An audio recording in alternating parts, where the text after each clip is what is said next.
가을로 접어든 어느 오후였습니다. 할머니는 학교에서 걸려온 전화 한 통에 깜짝 놀라서 입은 옷 그대로 정신없이 달려왔다고 하시더군요. 아이고, 이게 무슨 일이야? 성은이가 친구를 때렸다니. 엄마, 진정하세요. 이러다가 엄마마저 쓰러지겠어요. 아이고, 내 새끼. 우리 성은이가 그럴 애가 아닌데. 어릴 때부터 친구랑 말다툼도 안 하던 아인데 누굴 때렸다는 게야. 그럴 리가 없다, 그럴 리가 없어. 엄마, 일단 진정하고 선생님 만나서 자세한 얘기를 들어봐요. 아니야. 선생님이 뭔가 오해를 하신 게야. 우리 성은이 절대 누굴 때리거나 할 애가 아니다. 하지만 할머니의 바람과는 달리 먼저 주먹을 날린 건 저였습니다. 그 자식 말하는 게 마음에 들지 않았거든요. 그날은 왠지 내키지 않아 점심 급식도 거른 채 교실에서 낮잠을 청하고 있었습니다. 공부도 밥 먹는 것도 아무런 의욕이 나질 않더군요. 그렇게 잠깐 잠이 들었는데 교실 뒤편에서 용식이와 같은 반 친구 녀석 몇몇이 주고받는 이야기가 들려왔습니다. 이야, 이게 그 한정판 운동화야? 이거 국내에서는 못 구한다며. 미국에서도 딱 5개만 출시돼서 구하기가 하늘에서 별 따기라고 하던데. 장호, 네가 뭘 좀 아네. 이게 돈 있다고 살 수 있는 그런 운동화가 아니라고. 그래? 근데 넌 어떻게 구했냐? 다 우리 엄마 덕분이지. 우리 엄마 얼마 전 미국 이모 집에 갔다 왔잖아. 그때 선물로 사왔더라고. 이야, 용식이 니네 엄마 짱이다. 그치? 내가 이번 중간고사에서 전교 1등 했잖아. 그래서 엄마가 신경을 좀 썼다고 하더라고. 야, 부럽다, 부러워. 전교 1등은 역시 대접받는 클래스가 다르다니까. 야, 용식아, 그러지 말고 나 그 운동화 한번 신어보자. 안 돼, 임마. 이거 아무나 막 신고 그러는 거 아니라고. 치사한 새끼, 내가 남이냐? 그리고 창호, 너 나보다 발 크잖아. 네가 신으면 신발 찢어진다고. 그럼 난 너랑 발치수 같잖아. 내가 한번 신어볼게. 안 돼. 나도 아까워서 아직 못 신고 있단 말이야. 보고만 있을 거면 왜 가지고 왔냐? 이런 건 이 형님이 개시를 해줘야 한다고. 안 돼, 안 된다고. 이 내놔, 임마. 친구들은 서로 용식이 신발을 신어보겠다고 난리였습니다. 엄마가 사줬다는 용식이 말에 저는 이미 빈정이 좀 상해 있었는데요. 그런데 그걸 부러워하는 친구들 모습까지 보니 화가 치밀더군요. 에이, 시끄러워서 잘 수가 없네. 야, 니들이 거지냐? 거지야? 남 운동화는 왜 탐내고 그래? 뭐? 야, 김성훈, 너 말을 왜 그따위로 하냐? 친구 신발 한번 신어보겠다는데 거기서 거지가 왜 나와? 주인이 싫다잖아. 싫다고 하는데도 니들이 자꾸 우기니까 거지라는 거지. 뭐야? 너 말 다 했어? 야야야, 둘 다 그만해. 그만. 이러다가 진짜 싸우겠다. 뭘 그만해. 이게 다 용식이 너 때문에 벌어진 일이잖아.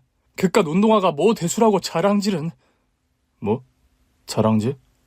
그래, 자랑질. 너네 엄마도 참 불쌍하다. 어쩌다 1등 한번 한 것 가지고 호들갑은. 야, 김성은, 너 말이 심하다. 심한 건 너지, 임마. 지금 네 나이가 몇인데 엄마가 사줬다고 학교까지 들고 와서 자랑질이냐? 마마보이 자식. 뭐? 마마보이? 너 말 다 했냐? 화가 난 용식이는 저를 무섭게 노려봤습니다. 그리고는 뭔가 이야기를 더 하려다 입을 다물더군요. 됐다. 그만하자. 뭘 그만해. 네가 잘못했잖아. 저도 제가 억지를 부리고 있다는 걸 알고 있었습니다. 하지만 분노를 멈출 수가 없더군요. 용식이는 그런 저를 보더니 제 어깨에 손을 얹고선 이렇게 얘기했습니다. 휴, 성훈아, 너 엄마 돌아가셔서 힘든 건 알겠는데. 그 순간이었습니다. 저도 모르게 용식이에게 주먹이 나간 게 엄마 이야기가 그 친구 입에서 나오는 순간 참을 수가 없더라고요. 뜨거운 뭔가가 훅 치밀어 오르면서 걷잡을 수 없는 분노가 쏟아져 나왔습니다. 엄마의 죽음이 마치 용식이 잘못이나 되는 것처럼 말입니다. 엄마의 장례를 치른 이후 쭉 그랬습니다. 슬픈 것 같기도 하고 화가 나는 것 같기도 하고 알 수 없는 감정들이 하루에도 몇 번씩 저를 휩쓸고 지나갔습니다. 어떤 날은 엄마가 이제 제 곁에 없다는 사실이 믿기지 않았고요. 또 어떤 날은 엄마의 빈자리가 너무 커서 그리움에 하루 온종일 걷기도 했습니다. 학교를 가야겠다는 생각도 잊은 채 무작정 걸었죠. 그러다 정신을 차려보면 낯선 동네에 와 있는 날도 있었습니다. 성은아, 아이고 불쌍한 내 새끼. 밥도 안 먹고 하루 종일 어디 갔다 온 거야? 성은아, 너 결석했다고 담임 선생님한테 전화 왔었어. 할머니하고 고모가 너 얼마나 찾아다녔는지 알아? 네, 죄송해요. 아니다. 이렇게 들어온 것만 해도 다행이지 다행이야. 배고프겠다. 어서 밥 먹자. 엄마가 돌아가시고 저는 할머니, 고모와 함께 살게 되었습니다. 엄마를 잃은 슬픔에 방황하는 저를 할머니와 고모는 다독이며 챙겼지만 그래도 마음을 잡을 수가 없더군요. 엄마의 죽음이 너무나 갑작스러웠기 때문입니다. 그날은 올 여름 들어 가장 높은 기온이라고 했습니다. 여름 휴가를 집에서만 보낼 수 없다며 아빠와 엄마는 피서 삼아 근교에 드라이브를 다녀오겠다고 하셨습니다. 성은아, 너 진짜 같이 안 갈래? 그래, 공부도 좋지만 이렇게 더울 때는 좀 쉬고 그래야 돼. 에이, 제 걱정은 마시라니까요. 독서실에 에어컨 빵빵하게 나와요. 그리고 오늘 학원에서 중요한 보충이 있다니까요. 참네, 학원은 방학도 안 한다니 무슨 애들을 이 더위에 뺑뺑이를 돌리고 그래. 아빠, 고2 입시생한테 그런 얘기하는 사람 아마 아빠밖에 없을걸요. 다른 애들 부모님들은 보충 더 해달라고 난리예요. 그래? 허참, 그런다고 성적이 오르나? 공부도 쉬어가며 해야 능률이 오르고 그러지. 맞아요. 성은이가 가겠다고 하니 보내는 거긴 한데 그 학원 얼마나 공부를 많이 시키는지 정말 지독해요. 아이고, 우리 엄마 아빠는 정말 느긋하시다니까. 요즘 학원들이 다 그래요. 거기가 빡신 게 아니라니까요. 그래도 엄마는 성은이 네가 너무 무리하지 않았으면 좋겠어. 아직 고2잖아. 진짜 우리 엄마 현실감 없으시다. 고2 여름방학이 입시에서 얼마나 중요한데요. 이거 아들이 알아서 척척 잘하다 보니 너무 모르시는 거 아니에요? 그래 아들. 우리 아들 잔소리 안 해도 너무너무 잘해줘서 학부모 모임 가면 엄마들이 얼마나 부러워한다고. 여보, 아들이랑 인사하다가 하루 다 보내겠어. 얼른 출발하자고. 여름 휴가 기간이었지만 부모님께서는 그해 여름은 집에서 조용히 쉬자고 하셨습니다. 고2 여름방학이라 학원 수업 보충 등 제가 끝내야 할 공부가 많았기 때문입니다. 전 두 분만이라도 휴가를 다녀오시라고 했는데 집에서 편안하게 쉬는 게 최고의 휴가라고 하셨죠. 덕분에 저는 틈틈이 외식도 하며 부모님과 즐거운 시간을 보낼 수 있었는데요. 휴가 마지막 날, 아빠는 휴가가 끝난다는 아쉬움에 엄마와 잠시 근교 드라이브를 다녀오기로 하셨습니다. 성은아, 엄마가 너 좋아하는 해물볶음 해뒀으니 냉장고에서 꺼내 먹고 출출하면 치킨 시켜 먹어. 네, 엄마. 걱정하지 말고 다녀오시라니까요. 두 분 재밌게 놀다 오세요. 그날 저는 학원 보충 수업을 끝내고 독서실에서 숙제를 하고 있었습니다. 저녁밥을 많이 먹었던 탓인지 식곤증에 나른해져 있었는데요. 잠도 깰 겸 게임이나 한판 할까 싶어 휴대폰을 꺼냈더니 마침 고모로부터 전화가 온 겁니다. 성은아, 너 지금 어디니? 고모가 데리러 갈게. 고모, 지금 나를 데리러 온다고요? 왜요? 고모는 목소리가 왠지 격앙돼 있었습니다. 평소 고모의 말투는 사근사근하고 조용했던 편이라 전 무슨 일이라도 생겼나 싶어 걱정이 됐습니다. 고모, 무슨 일이라도 생겼어요? 성은아, 일단 만나서 얘기하자. 고모가 바로 갈게. 순간 불안한 마음이 들었습니다. 전 혹시나 하는 마음에 아빠에게 전화를 걸었죠. 수화기 너머로 신호음만 들릴 뿐 전화를 받지 않으시더군요. 바로 엄마에게도 전화를 걸었는데 마찬가지였습니다. 불안한 마음이 점점 더 커져가더군요. 그리고 그 불안감은 고모의 얼굴을 보는 순간 틀리지 않았음을 알았습니다. 저를 데리러 온 고모의 눈이 붉게 충혈돼 있었습니다. 성은아, 놀라지 말고 고모 말 잘 들어. 그러니까 오빠랑 언니가, 아니 아빠랑 엄마가. 고모의 이야기를 듣고 있는데 뭔가 현실감이 하나도 느껴지지 않더군요. 고모의 목소리가 귀에서만 웅웅거릴 뿐이었습니다. 병원에 도착해 영안실에 누워있는 엄마를 보면서도 그저 꿈을 꾸는 것 같았습니다. 엄마는 아침에 입었던 하늘색 꽃무늬 원피스를 입고 있었는데요. 군데군데 핏자국은 있었지만 마치 자고 있는 것 같았습니다. 저는 엄마를 깨우기 위해 엄마의 팔을 붙잡고 흔들었습니다. 엄마, 일어나. 왜 이런 데서 자고 그래요? 성은아, 성은아. 엄마, 나 성훈이에요. 엄마가 자랑스러워하는 아들 왔잖아요. 이러다 어서 집에 가요. 엄마? 엄마? 눈물도 나지 않았습니다. 엄마의 죽음이 믿어지지 않았으니까요. 졸음운전 사고였다고 합니다. 덤프트럭 운전기사가 졸음운전을 하다 중앙선을 침범했고요. 아버지는 그 트럭을 피하려다 고속도로 가드레일을 들이박으면서 차가 전복됐다고 합니다. 그 사고로 엄마는 그 자리에서 즉사했고 다행히 아버진 생명은 건졌지만 의식이 없었습니다. 엄마의 장례식 이후 저는 완전히 딴 사람이 됐습니다. 아버지는 여전히 의식이 돌아오지 않고 있었죠. 엄마의 죽음도 장례식도 그 어느 것도 알지 못했습니다. 의사 선생님은 아빠가 무의식 상태, 즉 식물인간 상태가 되었다고 했습니다. 엄마의 죽음에다 아빠까지 하루아침에 모든 게 달라져 버렸습니다. 공부는 물론이고 밥을 먹는 것도 학교 가는 것도 모두 귀찮기만 하더군요. 아침에 눈을 뜨면 멍하기만 했습니다. 무얼 해야 할지, 어디로 가야 할지 아무것도 생각이 나지 않았습니다. 성은아, 일어났니?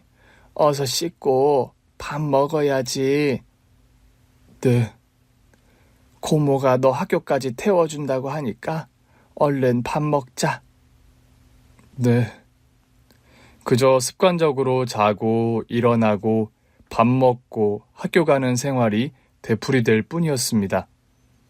사고 이후 저는 할머니 댁에서 살게 되었습니다.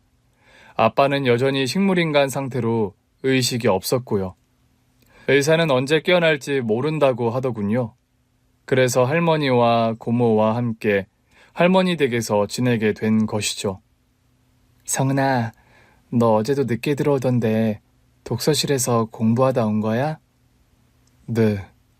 그래. 고모가 너 너무 늦길래 데리러 갈까 싶어 전화했더니 전화기가 꺼져 있더라. 아, 그래요? 독서실이라 제가 전화기를 꺼뒀어요. 그래, 그랬구나. 고모는 뭔가 더 하고 싶은 이야기가 있는 듯 했지만 제 눈치를 보더니 더 이상 묻지 않더군요. 사실 요즘 저는 독서실을 다니고 있지 않습니다. 학원도 맘 내키면 한 번씩 갔는데요. 그것도 수업을 듣다 중간에 나오기 일쑤였습니다. 강의 내용이 전혀 귀에 들어오지 않고 도저히 마음을 잡을 수가 없었기 때문입니다. 수업을 듣다가도 불쑥 엄마의 마지막 모습이 떠오르면서 그리운 만큼이나 화가 치밀었죠. 야, 이게 누구야? 우리 학교 전교 1등 범생이 아냐? 그날도 학교 보충 수업은 땡땡이를 쳤고 그렇다고 해서 집에 일찍 들어가자니 할머니와 고모가 걱정을 할 것 같아 할 일 없이 근처 공원에서 시간을 때우고 있을 때였습니다. 학교에서 주먹 꽤 쓰기로 알려진 민수와 그 패거리들이 저를 아는 체 하더군요. 너 같은 범생이가 공부 안 하고 이 시간에 여긴 웬일이냐? 신경 꺼. 어쭈, 전에는 아는 척도 안 하더니 이젠 대답도 안 해. 신경 끄고 니들 갈 길이나 가라고. 야, 너 지금 우리들한테 갈 길 가라고 했냐? 확! 민수는 한 대 칠 것처럼 주먹을 치켜들었다가 갑자기 손을 내리더군요. 아, 맞다. 너 얼마 전에 엄마 죽었다면서? 뭐? 너 이 자식. 괜찮아, 임마. 나는 태어날 때부터 엄마가 없었어. 아니지. 엄마가 없으면 누가 날 낳아? 태어나고 나서 엄마가 없었다고 해야 말이 되나? 참 이상했습니다. 평소 껄렁해 보이기만 하던 민수였는데 엄마가 없다는 말이 왠지 위로가 되더군요. 너 엄마 막 보고 싶고 그렇지? 난 엄마 얼굴도 모르는데 한 번씩 보고 싶고 그렇더라. 그래서 내가 술을 일찍 배운 거라고 임마. 그래서는 뭘 그래서야. 이 형이 오늘 너한테 인심 한번 썼다. 가자. 오늘 우리 거하게 한잔하자. 한잔하자고? 와우, 범생이 너 설마 술 한 번도 안 마셔본 건 아니지? 그게... 자식 안 마셔봤구나? 그 좋은 걸 왜 여태 안 해봤대? 걱정 마. 이 형님이 잘 가르쳐 줄 테니. 나는 싫다. 싫기는 임마. 한두 잔 마시다 보면 슬픔도 있고 그리움도 있고 엄마도 잊어버리고 얼마나 기분이 좋아지는데. 가자, 범생이. 민수 말을 정말 믿어서가 아니었습니다. 엄마가 보고 싶고 슬프고 그래서 화가 나는 마음을 잠깐이라도 가라앉히고 싶었습니다. 정말이지 잠깐이라도 잊고 싶었습니다. 그래서 민수 패거리들과 어울리며 술을 마시기 시작했고 담배도 배웠습니다. 이거 왜 이렇게 어지럽냐? 자식, 처음에는 다 그런 거야. 잘 봐. 심호흡 크게 하고 숨을 들이마셨다가 이렇게 내뿜는 거라고. 이렇게? 술을 마시고 취하는 순간만큼은 엄마에 대한 그리움도 슬픔도 잠시 잊을 수가 있었습니다. 하지만 다음 날이 되면 또다시 슬픔이 몰려오더군요. 그래서 또 술을 마시고 민수 패거리들과 어울리며 나쁜 짓도 한 번씩 하고 그랬습니다. 할머니와 고모는 그런 저를 보며 안타까워만 할 뿐 크게 나무라지는 않았습니다. 나중에 하시는 말씀이 꼬중을 들으면 혹시나 더 엇나갈 수도 있다고 여겨서 두 분 모두 속으로만 전전긍긍 하셨다고 합니다. 또 곧 제자리를 찾겠지라는 믿음도 있었다고 하네요. 하지만 할머니와 고모의 바람과는 달리 저는 쉽사리 마음을 잡지 못했습니다. 결국 학교에서 친구들과 주먹 다짐하는 일까지 벌이고 말았죠.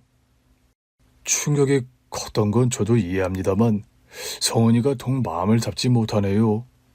아이고 선생님 죄송합니다. 정말 죄송합니다. 다 제 잘못입니다. 어르신 잘못이라니요. 어르신도 충격이 크셨을 텐데 성은이까지 저러고 있으니. 선생님, 우리 성은이 그런 애가 아니라는 거 아시잖아요. 공부도 잘하고 착하고 심성이 바른 애예요. 근데 지 엄마 죽고 아빠까지 저렇게 누워있으니 애가 얼마나 힘들겠어요. 그럼요. 그거야 누구보다 제가 잘 알고 있죠. 하지만 이번 일은... 선생님, 우리 성은이 곧 마음 잡을 겁니다. 그러니 선생님께서 선처를 좀 해주세요. 늙은이가 이렇게 부탁을 드립니다. 어르신, 저는 100번이라도 그러고 싶습니다. 그런데 용식이 부모님께서 화가 많이 나셨어요. 용식이가 좀 다치기도 했고요. 아이고 죄송합니다. 다 제 잘못입니다. 용식 학생 부모님은 제가 찾아뵙고 사과를 드리겠습니다. 그러니 제발 우리 성은이 선처 좀 부탁드려요.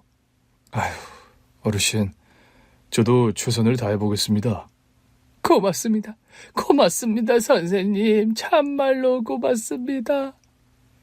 다행히 저는 학폭위에는 회부되지 않았습니다. 저의 딱한 사정을 들으신 용식이 부모님이 병원 치료비만 받는 걸로 합의해 주셨죠.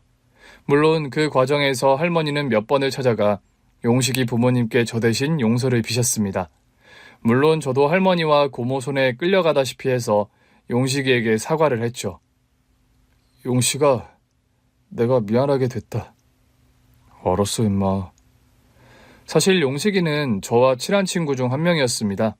같은 중학교를 나오기도 했고요. 1학년 때도 같은 반이어서 종종 집에 놀러 오기도 했죠. 엄마는 용식이가 오면 우리가 좋아하는 간식을 만들어 주시고는 했습니다. 너 엄마 돌아가시고 많이 이상해진 거 아냐? 알아. 내가 이런 말 하기는 좀 그렇지만 엄마가 너 이러는 거 보면 속상해할 거라는 생각은 안 하냐? 됐어 임마. 휴, 그래. 너 힘든 건 아는데 그래도 이건 아니다. 알아. 안다고. 용식이 이야기가 제 가슴 한구석을 아프게 찔렀습니다. 엄마가 알면 분명 실망할 거야 라는 생각 때문이었죠. 하지만 그 사건 이후 저는 더 마음을 잡을 수가 없었습니다. 이제는 아예 학교 가는 게 싫어지더라고요. 아침에 학교 간다고 집을 나서서는 하루 종일 PC방에서 살기도 했습니다. 게임에 몰두하다 보면 엄마도 아빠도 그리움도 남의 일처럼 아득해졌으니까요. 그리고 그렇게 집으로 돌아오면 그대로 쓰러져 잠이 들었습니다. 아침에 눈 뜨지 말고 그냥 이대로 영원히 잠들었으면 좋겠다. 자주 그런 생각을 하며 잠이 들었습니다. 엄마가 그리고 아빠가 내 곁에 없다는 게 너무 힘들었습니다. 혼자 남겨져 있다는 사실이 죽을 만큼 저를 외롭게 했습니다. 물론 아빠가 돌아가신 건 아니지만 저에게는 엄마의 죽음과 별반 다를 바가 없었습니다. 병문안을 가도 아빠는 죽은 듯이 그저 누워있을 뿐이었으니까요. 아빠, 아들 왔어요. 내 말 들려요? 나를 알아보지도 내 말을 듣지도 못했습니다. 아빠, 나 엄마가 너무 보고 싶어요. 엄마가 너무너무 보고 싶다고요. 아빠는 내가 아무리 울부짖으며 소리쳐도 꼼짝도 하지 않았습니다. 그런 아빠를 보는 게 괴롭더군요. 아빠 잘못이 아닌데 아빠가 미워지기까지 했습니다. 그래서 아빠를 찾는 발걸음도 점점 줄어들기 시작했습니다. 그날도 아마 술에 취한 채 잠이 들었던 것 같습니다. 잠결이었는데 누군가 제 얼굴을 만지는 것 같더라고요. 우리 아들 안 본 사이에 이렇게 야위다니. 엄마가 너무 마음이 아프네. 부드러운 손길이 마치 엄마 같았습니다. 저는 번쩍 눈을 떴죠. 그런데 이게 웬일입니까? 죽은 줄 알았던 엄마가 저를 내려다보고 있는 건 아니겠어요? 저는 너무 놀라 벌떡 일어나 앉았습니다. 엄마? 엄마 맞지? 엄마 어디 갔다가 이제 온 거야? 나 엄마 얼마나 보고 싶었다고. 그랬어. 그래서 우리 아들 이렇게 많이 야위었구나. 엄마도 우리 성은이 너무 보고 싶었단다. 엄마 죽은 거 아니지? 거짓말이지? 할머니랑 고모가 장난친 거지? 엄마는 대답 없이 저를 바라보며 그저 웃기만 했습니다. 엄마의 그 미소, 얼마나 그리웠는지. 전 엄마 품에 안겨선 그만 눈물을 터뜨리고 말았습니다. 아이고, 우리 아들 아직 애기네. 엄마한테 안겨서 엉엉 울고 말이야. 맞아. 나 엄마 없으면 안 돼. 그러니까 나 두고 다시는 어디 가지 마. 알았지? 그럼 엄마가 성은이를 두고 어딜 가? 늘 네 곁에 있을 거야. 진짜지? 진짜 아무데도 안 갈 거지? 그렇대도. 성은아, 내일은 기온이 영하로 떨어진대. 많이 추울 거야. 그러니까 엄마가 짠 스웨터 입고 가. 밤색 스웨터 알지? 밤색 스웨터? 알지. 엄마가 아빠 옷장 속에 잘 넣어뒀거든. 추우니 그 스웨터 입고 학교 가. 알았지? 알았어, 엄마. 나 꼭 그 스웨터 입고 학교 갈게. 착하다, 우리 아들. 성은이는 정말 하늘이 엄마에게 준 선물이야. 엄마는 저를 품에 꼭 안아줬습니다. 따뜻한 엄마의 품, 얼마나 그리웠던지. 그 품에 안겨 저도 모르게 스르르 잠이 들었습니다. 다음날 창 너머로 비추이는 아침 햇살에 눈을 떴습니다. 엄마? 엄마?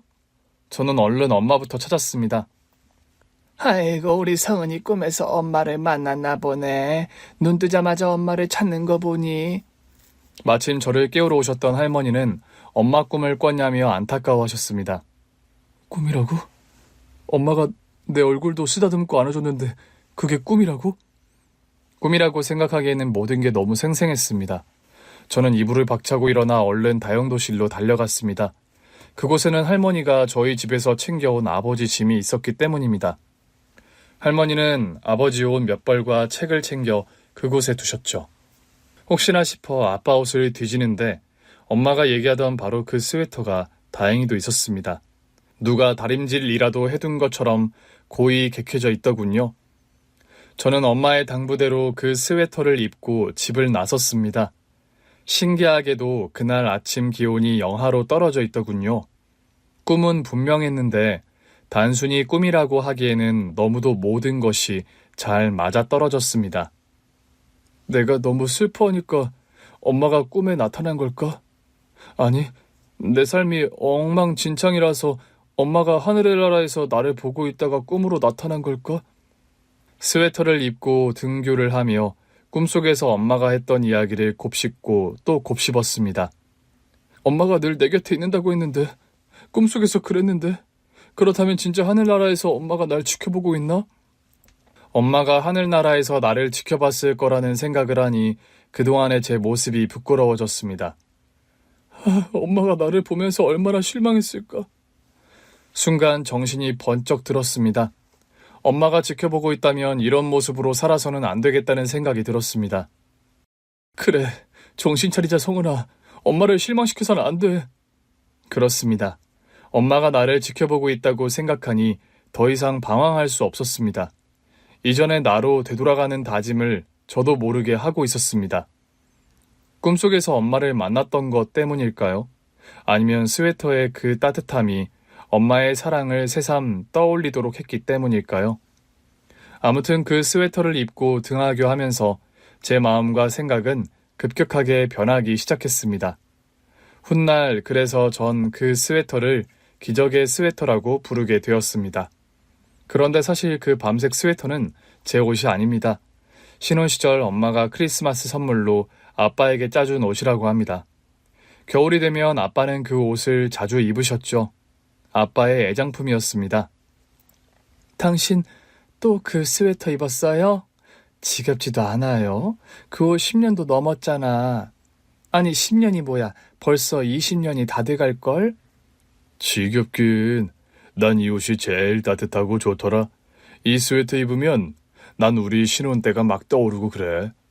그때 우리 돈은 좀 없었지만 진짜 행복했잖아. 뭐야 아빠? 그럼 지금은 행복하지 않는다는 거예요? 아니지 아들. 지금 성은이까지 있어서 3배, 아니 300배는 더 행복하지. 그러니까 딴 옷 좀 입으라고요. 새 스웨터도 사뒀는데 왜 낡은 그 옷만 입고 그래요? 당신이 뭘 모르네. 이건 그냥 옷이 아니라 당신이 얼마나 나를 사랑했나 그 증거라고. 좀 이상한데. 아빠 혹시 애정결핍이에요? 엄마의 사랑을 갈구하는? 애정결핍은 무슨? 그냥 고집이야, 똥고집. 이 사람 똥고집이라니. 당신 이 스웨터를 뜰 때 우리 성원이가 뱃속에 있었던 거 생각 안 나? 한 땀 한 땀 뜨면서 태어날 아기를 위해 기도했다면서. 그쵸, 그렇긴 하죠. 거봐, 이 스웨터가 그러니까 더 특별한 거라고. 우리 세 사람을 사랑으로 이어준다고나 할까? 에이, 아빠, 그건 좀 논리가 이상한데요? 그치? 네 아빠 고집 부릴 땐 꼭 저런 말도 안 되는 얘기를 한다니까. 어허, 말이 안 된다니. 둘이 편먹고 지금 나를 왕따시키는 거야? 헤헤. 엄마가 그 스웨터를 짤 때 제가 엄마 뱃속에 있었다고 합니다. 스웨터가 완성될 즈음 제가 태어났고요. 그해 크리스마스에 아빠는 그 스웨터와 함께 든든한 아들을 선물로 받았다고 하죠. 바로 저 김성은 말입니다. 밤색 스웨터가 아빠와 엄마 그리고 나 이렇게 셋을 사랑으로 이어준다는 아빠의 그 허무맹랑했던 말 때문이었는지 저는 그날 온종일 아빠 생각이 나더군요. 엄마가 그립고 힘들다는 마음에 그동안 아빠에게 너무 소홀했다는 자책이 들었습니다. 그래서 그날 저녁 정말 오랜만에 아빠 병실을 찾았습니다. 마침 할머니가 병실을 지키고 계시더군요. 성은이 아빠 보러 왔구나. 밥은 먹었고? 아직이요. 아빠 보고 집에 가서 저녁 먹으려고요. 그래, 잘했다. 고모가 너 좋아하는 해물찜 해놨다고 그러더구나. 배고프겠다. 얼른 가서 저녁 먹자. 할머니, 잠시만요. 저 아빠 얼굴 조금만 더 보고 갈래요. 그럴래? 아이고, 우리 성은이 그 옷 입으니 어쩜 그리 아빠를 닮았노? 그래요, 할머니? 그렇다마다 그 밤색 스웨터 네 엄마가 네 아빠한테 짜준 옷 아니냐? 겨울 되면 네 아빠 그 옷만 입고 다녔지. 마누라가 짜줬다면서 볼 때마다 어찌나 자랑을 하던지. 아빠가 할머니한테도 그랬구나. 그럼 오죽하면 내가 귀에 딱지 앉았다고 그만하라고 했겠니? 이 할미가 팔불출을 낳았다 그랬다니까. 하긴 아빠가 좀 유별나긴 했어요. 그래서 엄마도. 엄마 얘기가 나오는 순간 갑자기 목이 메었습니다. 성은아, 많이 힘들지? 아이고 내 새끼, 울고 싶으면 울고 힘들면 힘들다고 할머니한테 얘기해도 된다. 아니에요, 할머니. 갑자기 살에 들어서 그래요. 할머니도 힘드실 텐데 우는 모습을 보여서는 안 된다는 생각이 들었습니다. 그래서 눈을 돌려 다른 곳을 보려고 하는데 눈물 때문에 흐려진 시야 너머로 아버지 손가락이 움직이는 것 같이 보이는 겁니다. 설마 내가 잘못 봤겠지? 눈물 때문에 번져 보여서 착각한 걸 거야. 그래서 눈물을 닦고 아버지 손가락을 다시 유심히 봤습니다. 그런데 말입니다. 제 착각이 아니었습니다. 할머니! 아빠 손가락이 움직였어요. 보세요. 지금 움직이죠? 뭐라고? 손가락이 움직인다고? 아이고, 진짜네. 손가락이 움직이네. 선생님! 기적이 일어났습니다. 식물인간 상태로 누워있던 아빠의 의식이 돌아온 것입니다. 즉시 의사 선생님과 간호사 선생님들이 달려왔고요. 아빠의 상태를 이리저리 살펴본 뒤 아빠의 의식이 돌아온 게 분명하다는 진단을 전해주더군요. 아이고, 세상에 이렇게 고마운 일이 어디 있다냐. 우리 태민이가 깨어나다니. 아이고, 선생님 고맙습니다. 참말로 고맙습니다.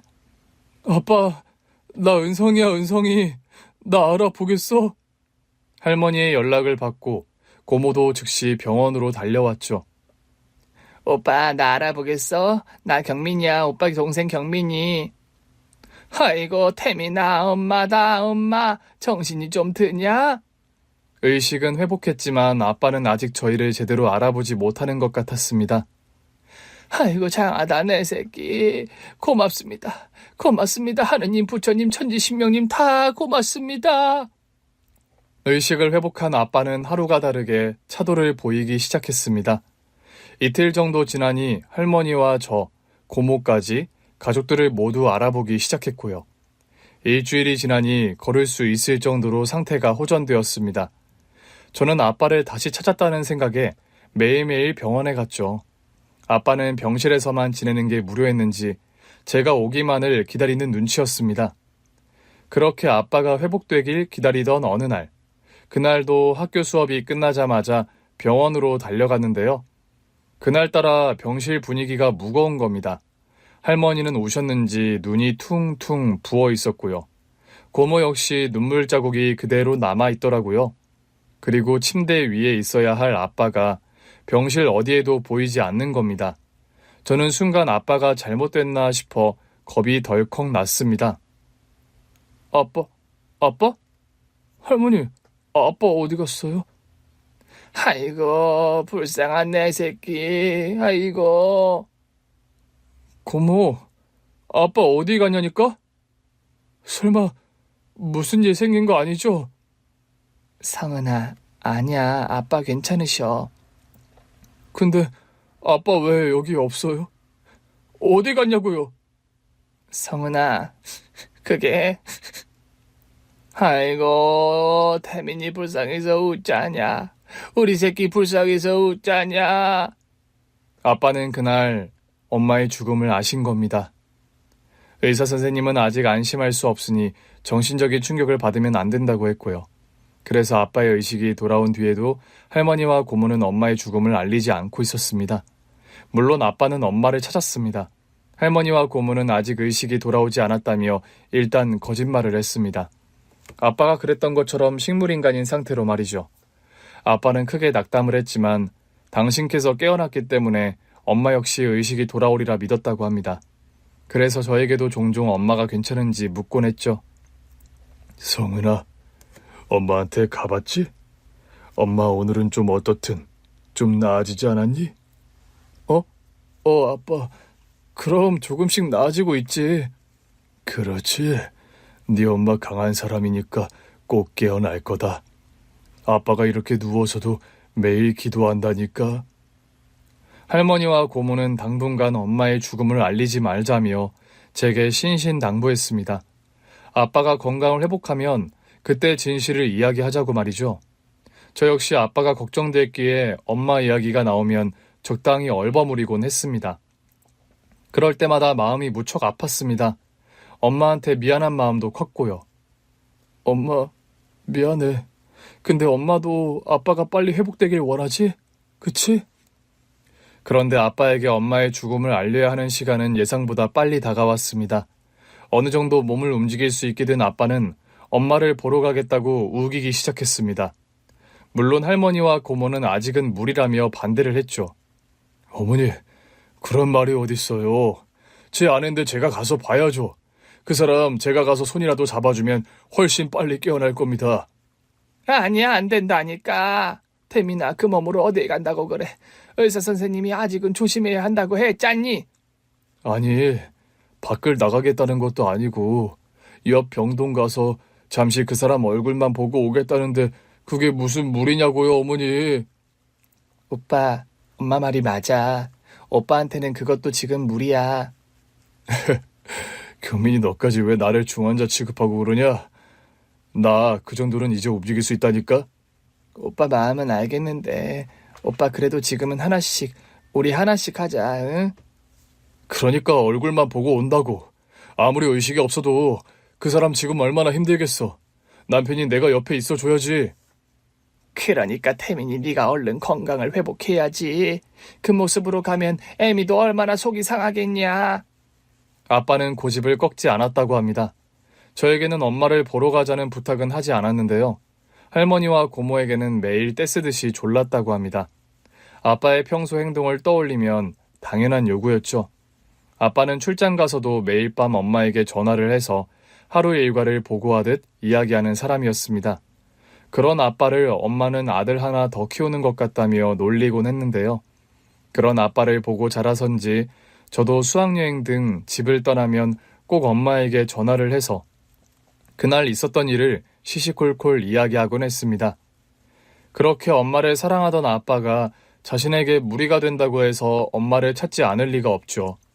누워있기만 했을 때는 어쩔 도리가 없었지만 조금 움직일 수 있게 되자 엄마를 보러 가겠다고 우기기 시작한 건데요. 아빠의 고집에 할머니와 고모는 엄마의 죽음을 알리지 않을 수 없었던 겁니다. 아빠. 아빠는 병실과 그리 떨어지지 않은 곳에서 울고 계셨습니다. 들썩이는 아빠의 뒷모습을 보니 마음 깊은 곳에서 또다시 슬픔이 북받쳐 올랐습니다. 아빠, 미안해. 미안해, 아빠.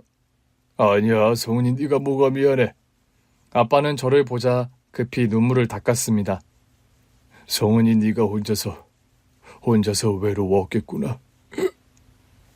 아빠도 참지 못하고 눈물을 터뜨렸습니다. 아빠, 나 너무 힘들었어.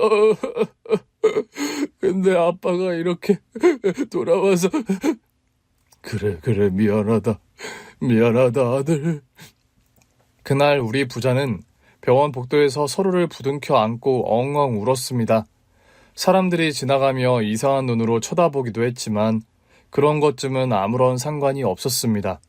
그동안 참았던 눈물이 봇물 터지듯 터져나왔습니다. 아빠 품에 안겨 말 그대로 전 어린애처럼 울었습니다. 아빠도 저를 꼭 안은 채 말없이 눈물을 흘리시더군요. 아빠, 나 엄마 너무 보고 싶어. 엄마가 보고 싶어 미칠 것 같아. 그래.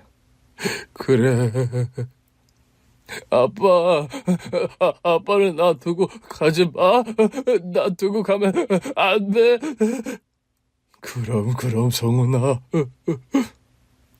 그렇게 한참을 울고 나니 전 속이 좀 후련해지더군요. 그런데 아빠는 그렇지 않을 것 같았습니다. 전 엄마를 잃고 몇 달을 방황했는데 아빠의 충격과 슬픔이 얼마나 클지 걱정이 되더군요. 하지만 아빠는 제 걱정과는 달리 잘 극복해내시는 것 같았습니다. 아빠, 괜찮아요? 힘들면 언제든 나한테 얘기해. 녀석, 어느새 이렇게 컸지? 어느새라니, 나 고등학교 들어가면서 훌쩍 컸잖아. 지금은 아빠보다 더 키가 클걸? 그래? 우리 성은이 또 컸어? 아빠가 완전 든든한데? 그럼 아빠, 이젠 아빠가 나한테 기대도 된다고. 나중에 한 얘기지만 아빠는 할머니와 고모에게 제 이야기를 들으셨다고 합니다. 엄마 잃고 제가 얼마나 방황했는지를 알게 되신 거죠. 그래서 슬픔에만 빠져 있을 수 없었다고 합니다. 힘내서 얼른 회복해야겠다고 아빠는 굳게 마음을 먹었다고 합니다. 저를 위해서 말이죠. 다행히 아빠처럼 저도 이전에 김성은으로 조금씩 되돌아가고 있었습니다. 담배는 물론 술은 아예 입에 대지 않고요. 손 놓았던 공부도 다시 열심을 내기 시작했습니다. 사실 저는 엄마가 돌아가시기 전에는 전교 1등을 한 번도 놓친 적이 없는 우등생이었습니다. 그런 저를 엄마는 늘 내가 전생에 나라를 구했나 보다라며 자랑스러워 하셨죠. 저는 엄마의 그 칭찬이 좋아서 더 열심히 공부를 했었습니다.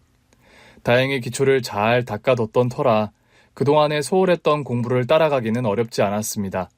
3학년 1학기 중간고사에서 다시 전교 1등 자리를 되찾았죠. 아빠, 나 이번에 전교 1등 했어요. 나 완전 잘했죠? 역시 우리 아들 대단해. 뭐 먹고 싶어? 아빠가 퇴근할 때 다 사갈게. 아니지, 우리 오랜만에 외식할까? 외식 말고 나 할머니 밥 그리운데. 오늘 저녁은 할머니 집에 가서 먹으면 안 될까요? 그래, 할머니가 엄청 좋아하시겠는데? 아빠가 바로 할머니한테 전화할게. 참 아빠는 예상보다 빨리 퇴원을 하셨습니다. 긴 겨울이 끝나고 꽃샘추위가 시작될 무렵이었는데요. 회복 속도가 좋아 퇴원을 하고 통원 치료를 하기로 했습니다. 아버지와 병원 문을 나서던 그날은 봄이 멀지 않았음을 알리듯 병원 앞 마당에 매화가 활짝 피어 있었는데요.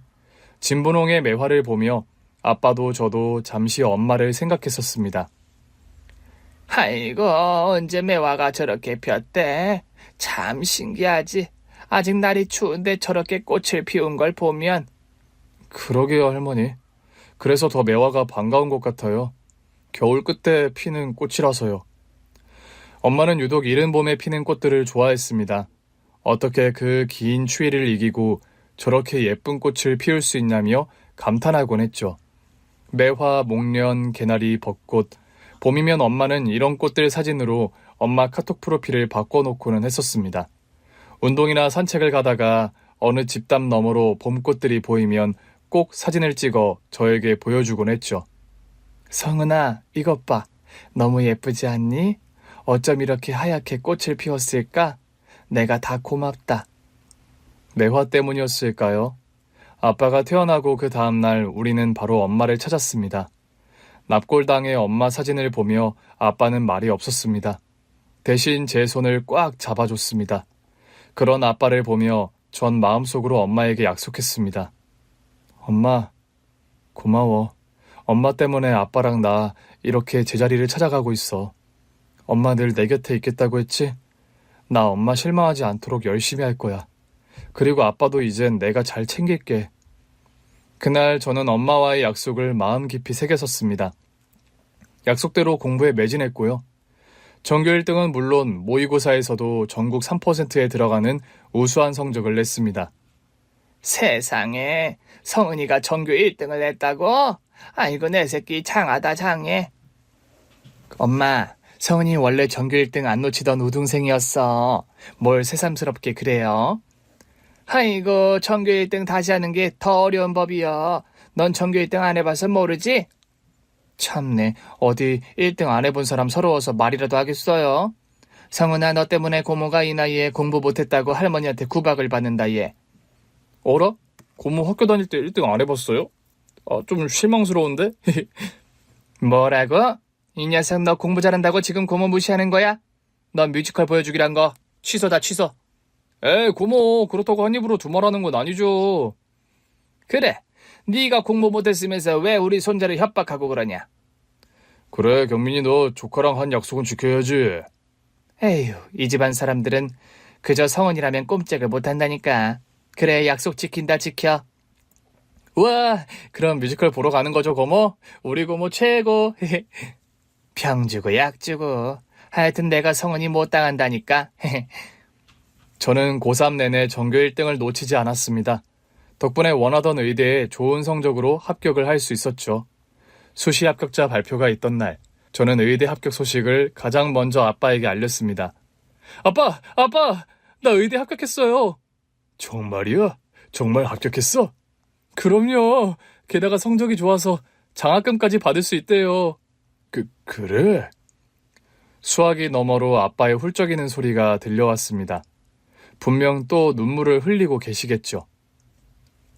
아빠. 지금 울고 있는 거 아니죠? 울기는? 아빠 감기 걸려서 그래. 감기. 또 할머니에게도 저의 합격 소식을 알렸습니다. 아이고, 장하다, 내 새끼. 그 어려운 의대에 합격을 다하고. 할미가 지금 죽어도 소원이 없다. 에이, 할머니. 좋은 날 왜 그런 말씀을 하고 그러세요. 저 하얀 의사 가운 입는 것도 보셔야죠. 그럼, 내가 봐야지. 내가 오래오래 살아서 우리 성은이 의사 선생님 하는 것까지 봐야지. 할머니 지금 우시는 거예요? 하여튼 아빠랑 똑같다니까. 내가 좋아서 그런다. 너무 좋아서. 세상에 이렇게 좋은 날이 올 줄이야. 그러니까 할머니 오래오래 사셔야 돼요. 앞으로 이 손주가 좋은 구경 많이 시켜드릴 테니까요. 그럼, 우리 손주 장가가고 애 낳을 때까지 할미가 오래오래 살아야지.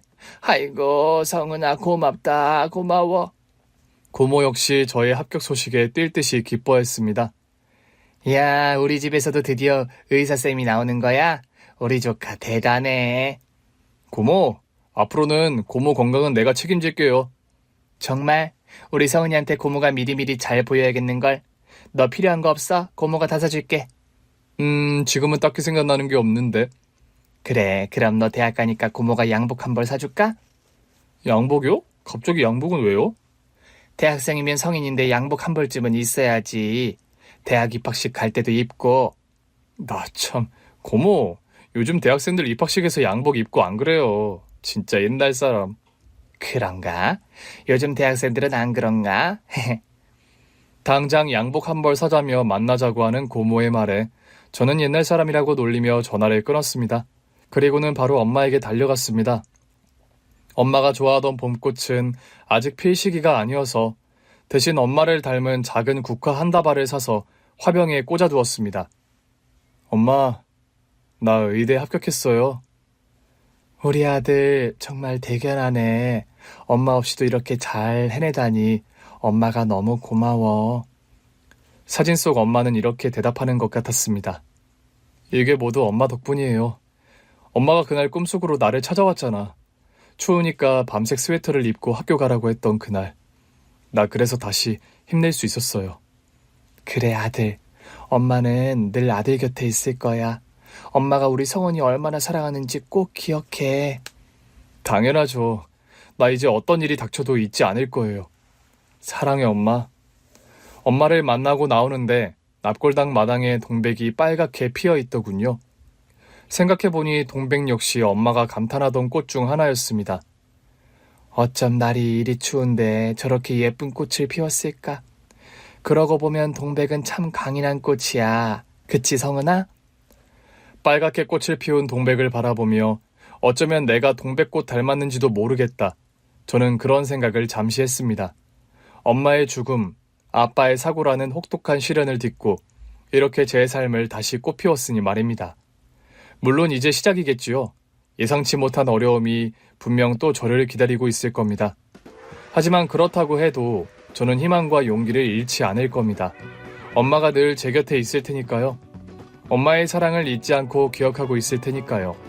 이 밤색 스웨터가 겨울 매서운 바람 속에서도 나를 따뜻하게 보호하고 있듯이 엄마의 사랑이, 엄마의 사랑에 대한 추억이 어떤 시련 속에서도 저를 넘어지지 않도록 든든한 버팀목이 되어줄 것입니다. 긴 글 읽어주셔서 감사합니다. 오늘 준비한 사연은 여기까지입니다. 재미있게 들으셨다면 구독과 좋아요, 알림 설정까지 눌러주세요. 그럼 저는 다음 사연으로 찾아뵐게요. 오늘도 건강하고 행복하세요.